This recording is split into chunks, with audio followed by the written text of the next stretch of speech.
धर्मेंद्र जी, आज काफ़ी हंगामा हुआ, क्या मसला है? किस मामलों को लेकर आप भाग गए थे? क्या पूरी पंचायत है? हमारा एक प्लॉट है पत्नी के नाम, शशि अहरवार है हमारी पत्नी श्रीमती शशि अहरवार, उनके नाम प्लॉट है टोल प्लाजा पे। और वो प्लॉट 50/100 है। हम लोग उस पर मौके पे काबिज हैं। उसमें क्या है, बगल में लगी हुई ज़मीन चिरगैया की है और चिरगैया के पिताजी ने वो बेची थी ज़मीन पहले प्रवीण अहरवार को। प्रवीण अहरवार से मैंने क्रय किया है, पत्नी के नाम है। उसमें हम लोगों ने लगभग 78 लाख रुपए दिया है, ठीक है।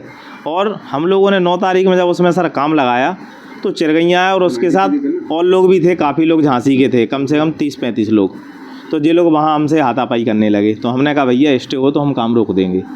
इसने 100 नंबर लगाई, पुलिस हमें ले गई थाने। हमारी पत्नी ने 1076 लगाई तो उन्हें भी बुला लिया। इसके बाद ये थाने से भाग गया। एसओ साहब ने कहा, पुलिस प्रशासन ने वहाँ के, कि भैया कागज़ दो आप। तो इसने कोई कागज़ नहीं दिए। हम रजिस्ट्रियाँ लिए थे, सामने कागज़ दिए।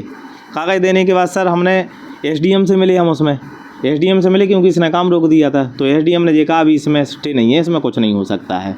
स्टे के बाद सर परसों मैंने सर फिर काम लगाया, पुनः मैंने लगाया था परसों। तो मेरी सर जेसीबी से मैंने एकसा किया क्योंकि मैं उसमें कार्यालय बना रहा था पार्टी का, ठीक।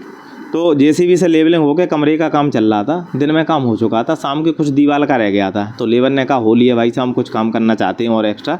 तो सर 8:30 बजे तक काम चलता रहा। ये वरिष्ठ पुलिस अधीक्षक या कहीं भी गए उच्च अधिकारी इधर, तो इसने कहा कि सर कब्जा हो रहा है। तो नाइट में सर फिर से फोर्स आ गई और फोर्स में सर जे भी आया। उनके बाद 1 से 1.5 घंटे बाद कंप्लेन करने के बाद जयपाल अहरवार आए, कैलाश पाल आए, विपिन ठाकुर आए और जे रामबाबू चिरगैया, मुख्य सेक्टर प्रभारी बीएसपी डिस्ट्रिक्ट झांसी। तो सर जे आने के बाद उनने साहब ने कहा कि आपसे पहले भी कहा था स्टे कहाँ है। तो सर ये स्टे फिर नहीं बता पाया। ये कहने लगा मैं सर सुबह आऊँगा कागज़ लेके। सुबह सर मैं थाने पहुँचा। थाने पहुंचने के बाद मैंने सर एसएचओ साहब से कहा कि सर दूसरी पार्टी को बुला लीजिए। तो साहब ने कहा मैंने सूचना दी है।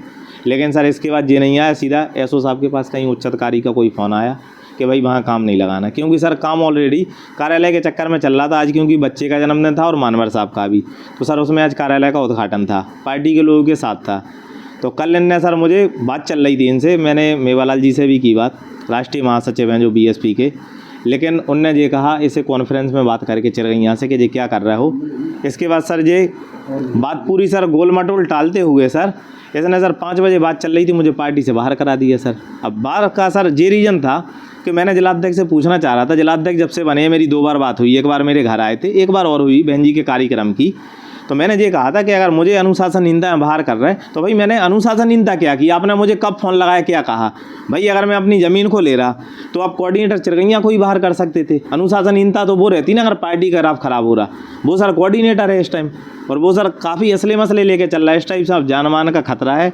और 2006 में सर इनने हमारे राजनीति के कारण हमारे पिताजी को इसने गड़वा दिया था। मुरैना में एक हिस्ट्री सीटर है दीनदयाल और वकील, उसके साथ मिलके। तो सर उसमें मैं भी गवाह था सर। ये सर रंजिश हमारी काफ़ी मानता है और सर हम लोग काफ़ी डरे हुए हैं पति पत्नी। हम लोग अभी चाह रहे हैं कि लखनऊ जाके माननीय बहन जी से ही मिलेंगे और हम मुख्यमंत्री से भी मिलना चाह रहे हैं, महाराज जी से, कि सर हम लोग को ऐसे आदमियों से बचाया जाए जो सर काफ़ी मौजूद लोग हैं। मंत्री पीआरओ है